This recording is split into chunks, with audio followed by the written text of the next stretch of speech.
26. Un gnomo de armas. Tomás Regis suspiró con resignación, y dejó caer el pergamino que el montaraz acababa de entregarle.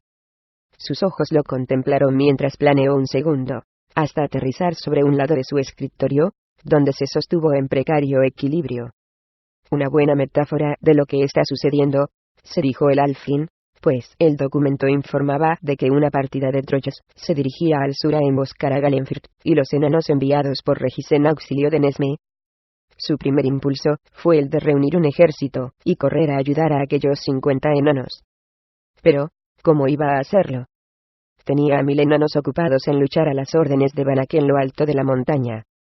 Un ejército todavía mayor se encontraba en el extremo occidental del Valle del Guardián, en apoyo del flanco de Banach, y protegiendo el camino que llevaba a la puerta occidental de Mithril. Los relativamente escasos enanos que quedaban en el interior bastante ocupados estaban en patrullar los túneles, aprovisionar a los defensores de la montaña, traer a los heridos, reemplazar las bajas sufridas por Banach, y trabajar, sin descanso en las fraguas, para fabricar lo pedido por Namfoodle. Regis hizo una mueca de desagrado al pensar en la situación en las fraguas. Por un segundo, estuvo tentado de ordenar el fin de aquella operación tan timérica como descabellada. Si liberaba a los enanos de trabajar en las fraguas, por lo menos podría enviarlos en socorro de sus hermanos situados al sur. El Alfling soltó un nuevo suspiro, y escondió la cabeza entre las manos.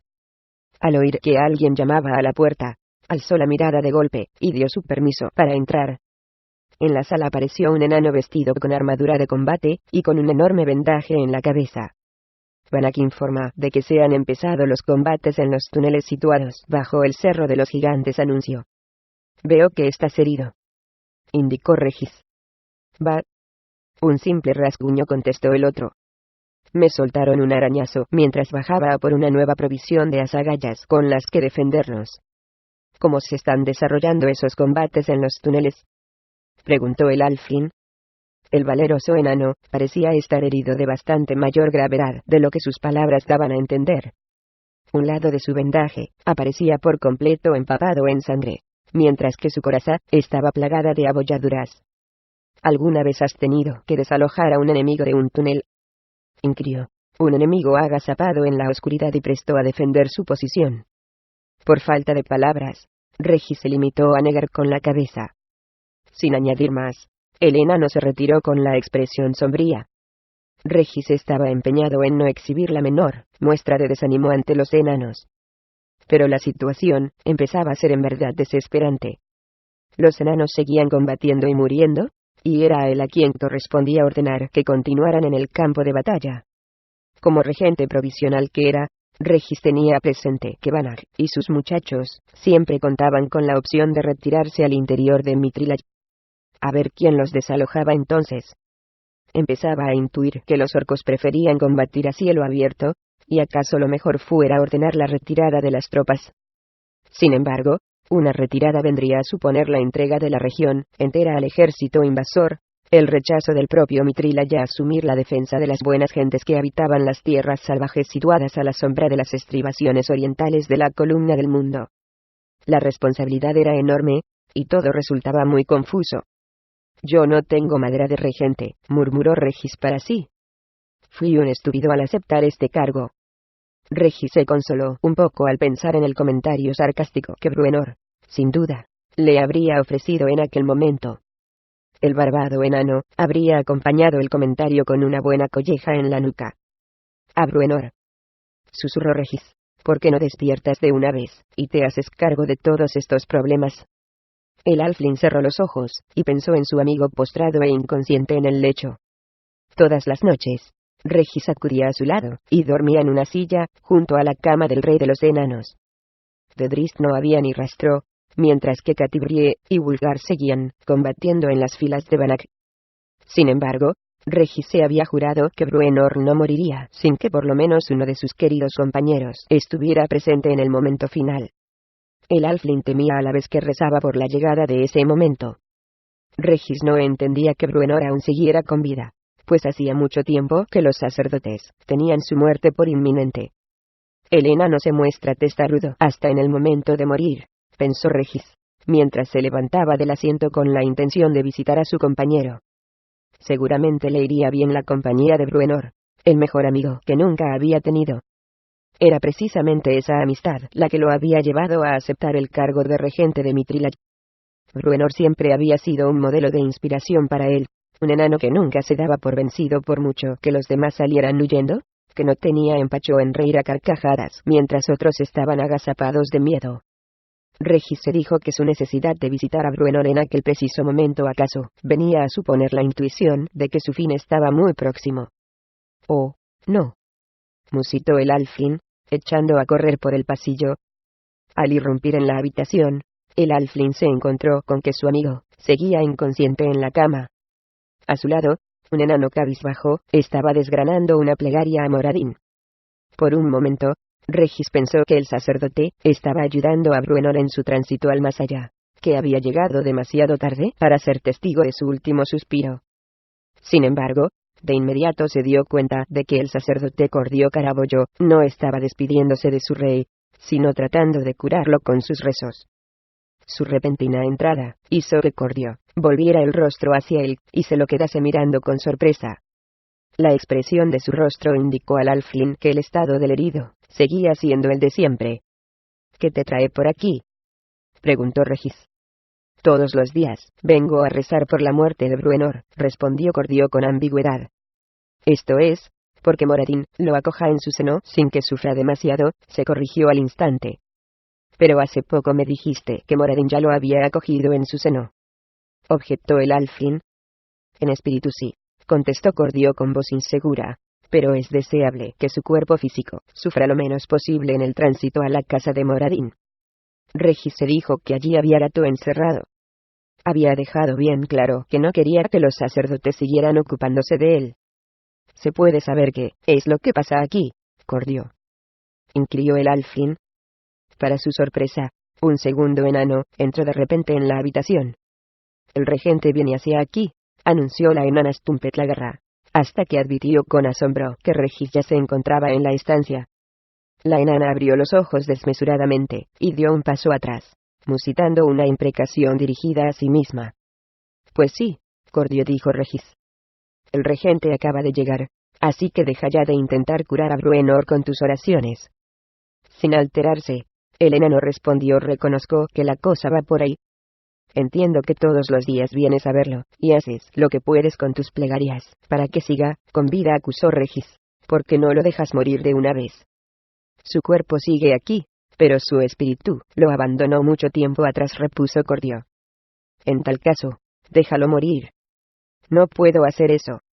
Es que Bruenor no tiene derecho a morir con un mínimo de dignidad», soltó el alflin. «Tienes razón al preguntarlo», cominó Cordio.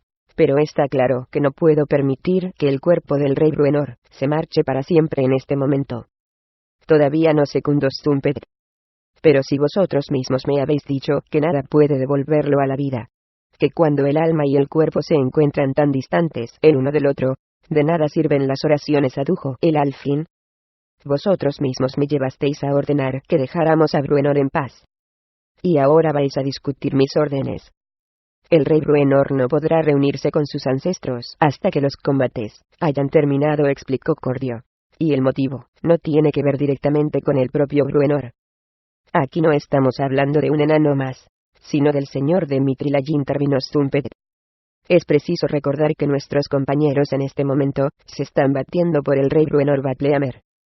Si a Banach Buenaforja le llega la noticia de la muerte de Bruenor, veremos cuánto tiempo seguirían sus muchachos resistiendo el asalto de los orcos». «No lo hacemos por Bruenor», insistió Cordio. «Lo hacemos por quienes luchan en nombre de Bruenor. Tienes que comprenderlo. Mithril necesita contar con un monarca». Regis trató de responder, en vano.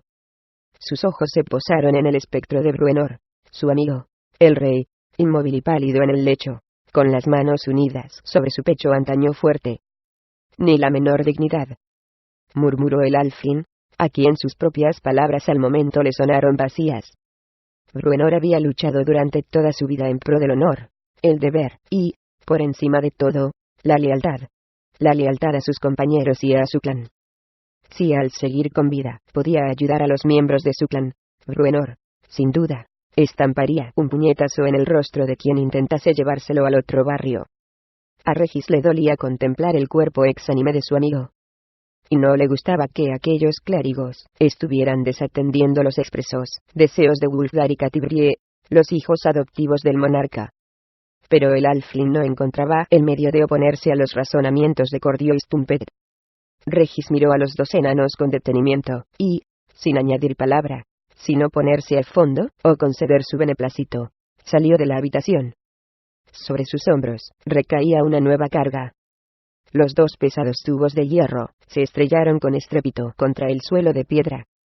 Namfotle los recogió enseguida, y, jadeando a más no poder, se llevó las dos piezas de las fraguas, y las dejó en el suelo la una al lado de la otra.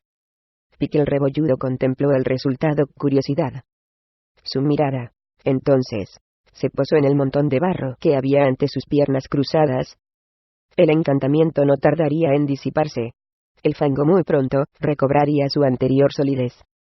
El enano de las barbas verdes, hecho mano de un poco de lodo, se acercó a las dos piezas unidas, y las examinó con atención.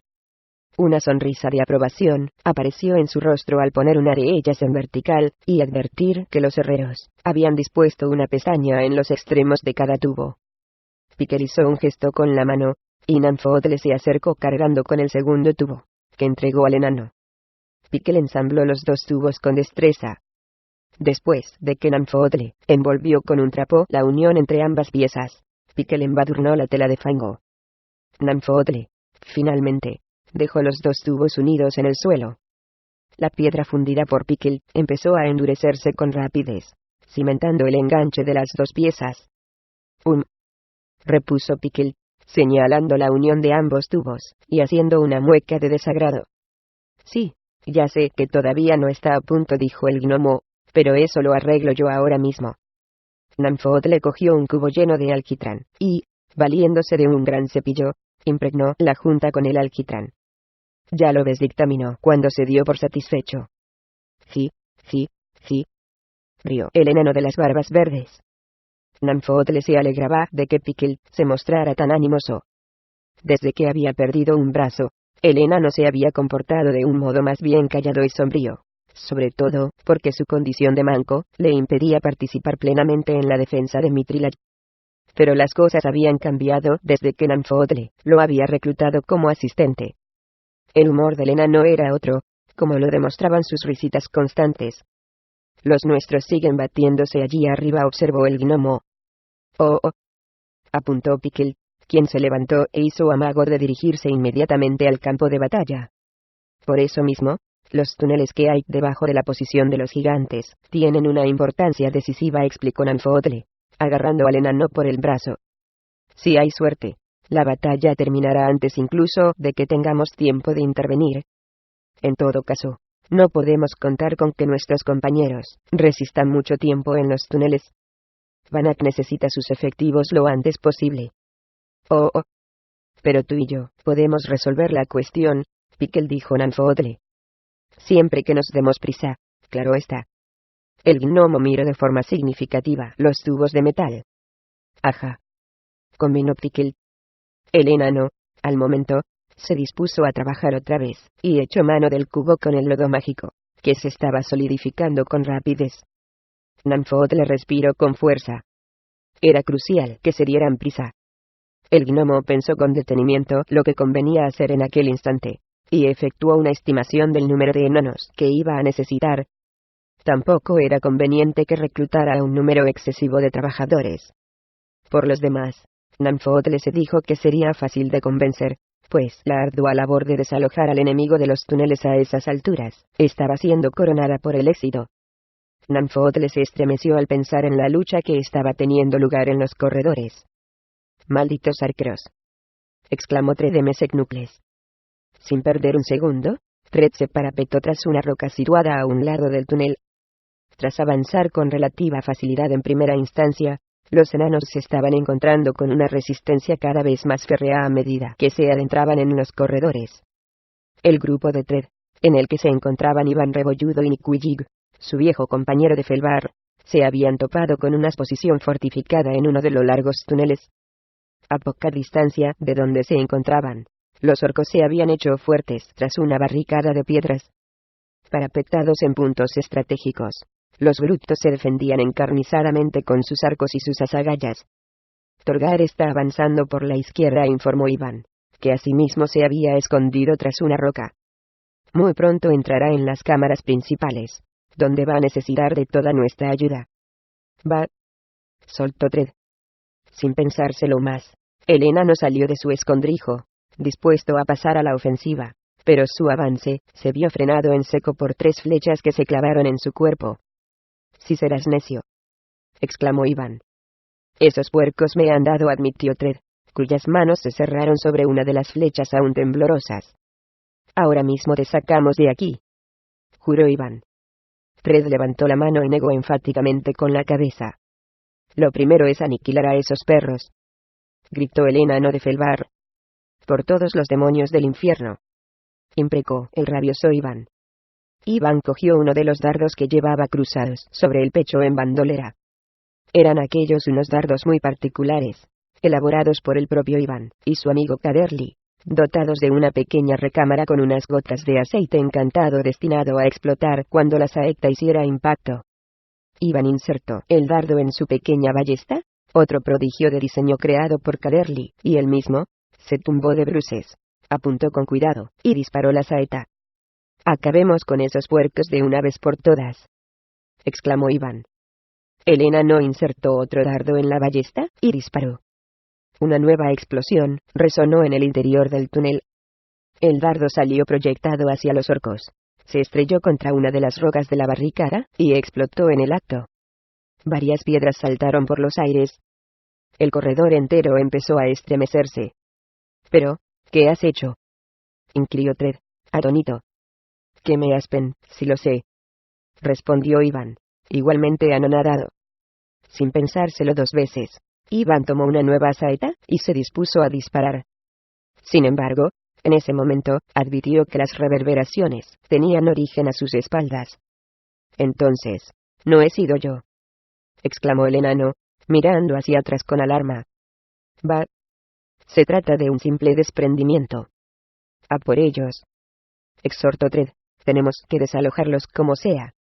Sin embargo, no se trataba de ningún desprendimiento, como los 2 enanos y sus compañeros comprendieron un momento después, cuando aquel rumor sordo se fue acercando, y por el túnel de pronto aparecieron numerosos guerreros lanzados a un asalto furioso. «Aquí no hay desprendimiento que valga», aulló uno de los enanos. «Son los revientabuches, que vienen a por todas», exclamó un segundo enano. «Puent», preguntó Iván a Tred. Intuyendo lo que se avecinaba, ambos se apretaron contra las paredes del corredor.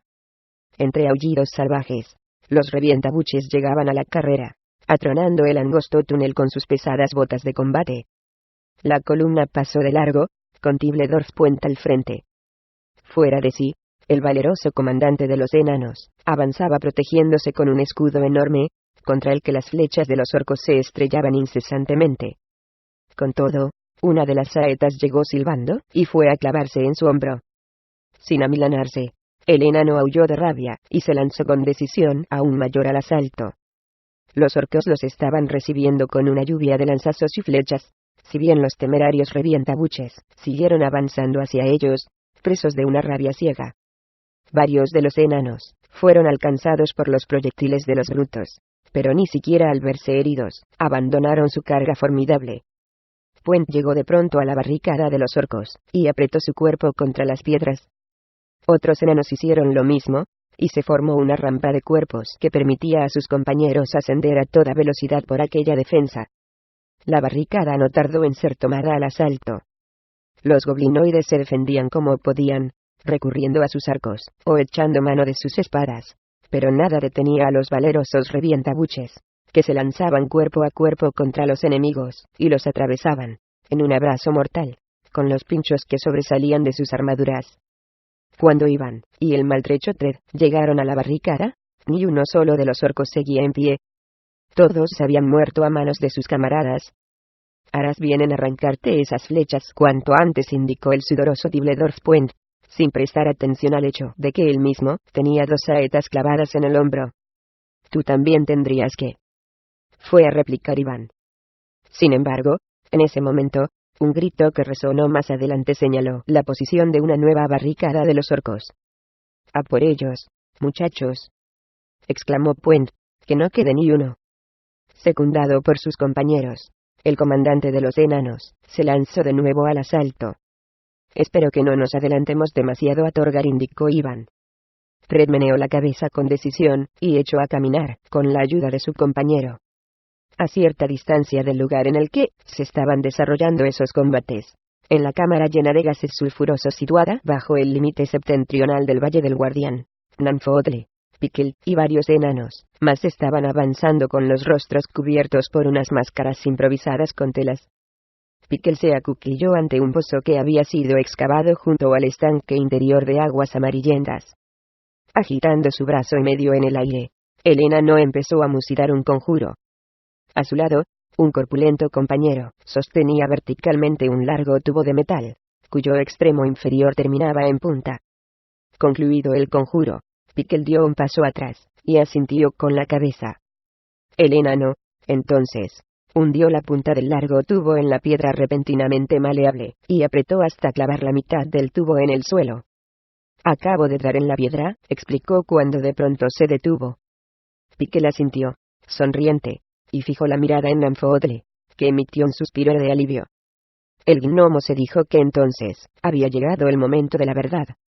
Con la ayuda de Pickle, había excavado un agujero de unos 3 metros en la piedra, para que el extremo inferior del tubo descansara a menos de 1,5 metros de distancia de la bolsa subterránea de gases. Era crucial que no se hubiera equivocado en sus cálculos. Esperaron en silencio hasta que el lodo encantado volvió a convertirse en piedra. A una señal del gnomo, 2 enanos armados con unos mazos enormes se situaron junto al tubo y empezaron a martillear el extremo superior con energía. Nanfoodle contuvo el aliento. El gnomo sabía que el menor chispazo podía resultar fatal, circunstancia que había preferido esconder a sus compañeros. Nanfoodle, por fin, respiró cuando uno de los 2 enanos anunció: «Hemos llegado al fondo». A una nueva señal del gnomo, su compañero sacó un cuchillo y cortó la amarra que evitaba que el extremo inferior del tubo terminara de hundirse. Al hacerlo, el tubo empezó a deslizarse en el agujero con rapidez. Los enanos escupieron con asco y empezaron a agitar las manos cuando un olor bastante más intenso ascendió de pronto a la superficie. Pickle soltó una risita de contento y se apresuró a fijar el tubo en su sitio con una nueva provisión de lodo mágico, que al instante empezó a petrificarse. «En la vida he visto nada igual», indicó un enano. «Este gnomo es de armas tomar», observó otro. Bajo su máscara de tela, Nanfoodle sonrió para sí. Los enanos se estaban portando como unos jabatos. Sin ninguna seguridad por su parte, fiándose de la palabra del gnomo, los enanos habían tendido una larga tubería metálica a lo largo de los túneles que, tras atravesar 3 metros de dura piedra, finalmente ascendía a la superficie del Valle del Guardián. Otros enanos se habían encargado de llevarla hasta la base del precipicio, 15 metros más al norte y 30 más al este. Varios compañeros más estaban en aquel momento levantando la tubería por la alta pared de roca. Unían segmento con segmento para que Pickle, más tarde, lo sellara con su mágico fango. Ayudado por sus camaradas, Pickle terminó de conectar casi todos los tubos subterráneos. 1 hora más tarde, el grupo entero se encontraba en la superficie, dirigiéndose a la base del precipicio por el Valle del Guardián. A esas alturas, Pickle era todo un experto en el sellado de los tubos, incluso cuando estos se unían en él al doblar un recodo. Al frente de un segundo grupo, Nanfoodle estaba ocupado en repasar minuciosamente el trabajo, y terminaba de sellar aquellos engarces que todavía resultaban dudosos. El gnomo sabía que no podían permitirse la más mínima filtración.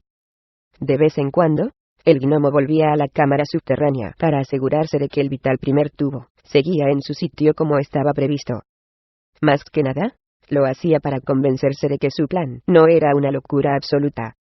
Después de conquistar heroicamente la última barricada, los enanos de Puent habían recuperado la mayor parte de los túneles enclavados bajo la posición elevada de los gigantes. Los pocos orcos que seguían en pie se habían visto obligados a retirarse al extremo septentrional de la red subterránea.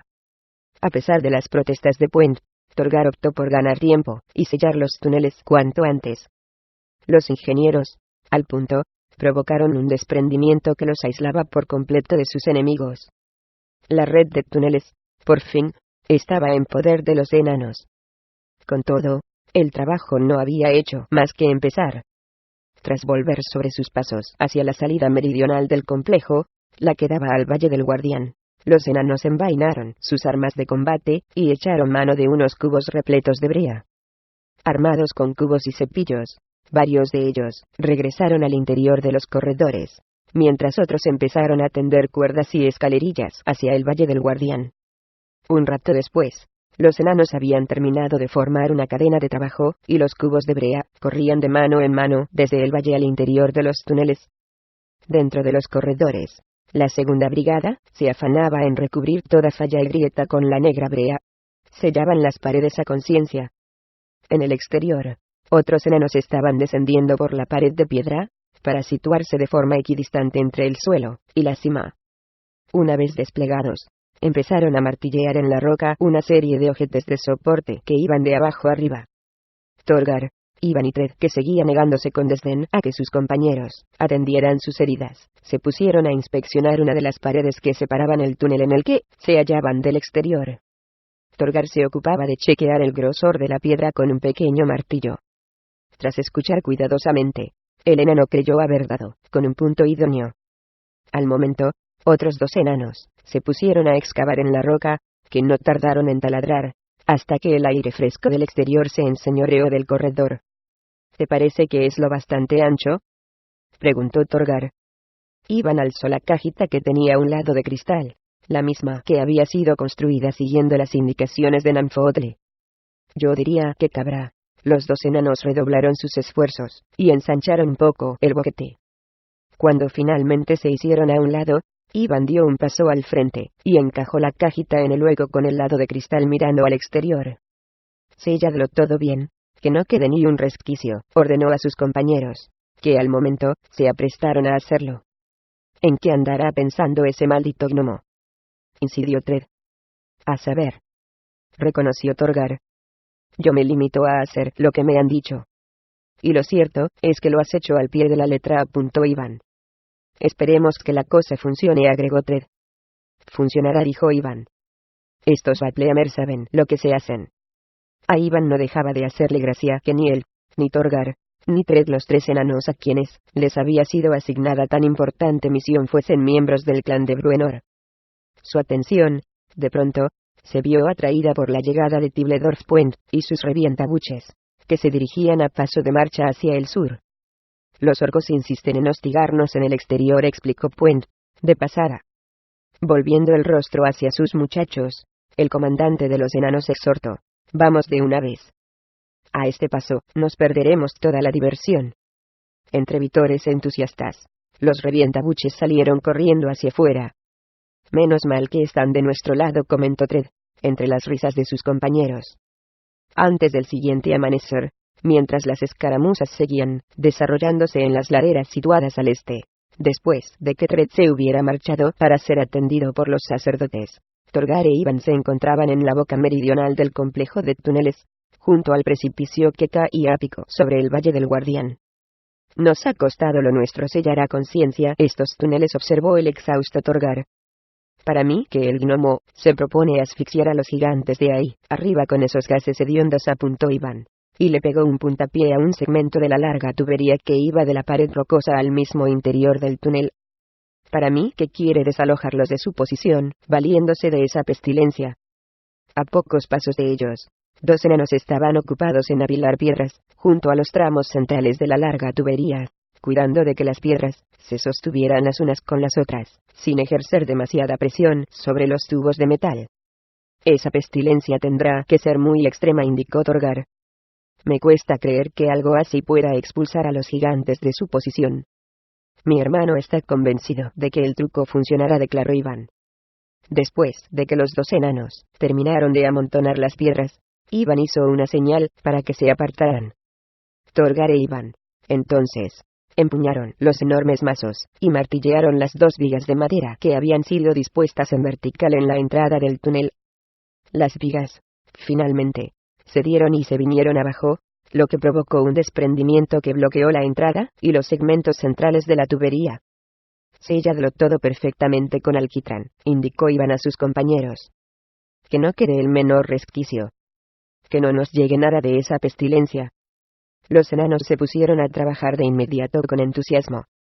Iván fijó la mirada en la pared del acantilado, de la que pendían numerosos enanos cuyos arneses estaban unidos a las cuerdas que caían en vertical hasta la superficie del valle. Trabajando en cadena, los enanos seguían subiendo cubos de alquitrán y segmentos de tubo. Tubos, y más tubos. Un enano de armas tomar, murmuró Iván.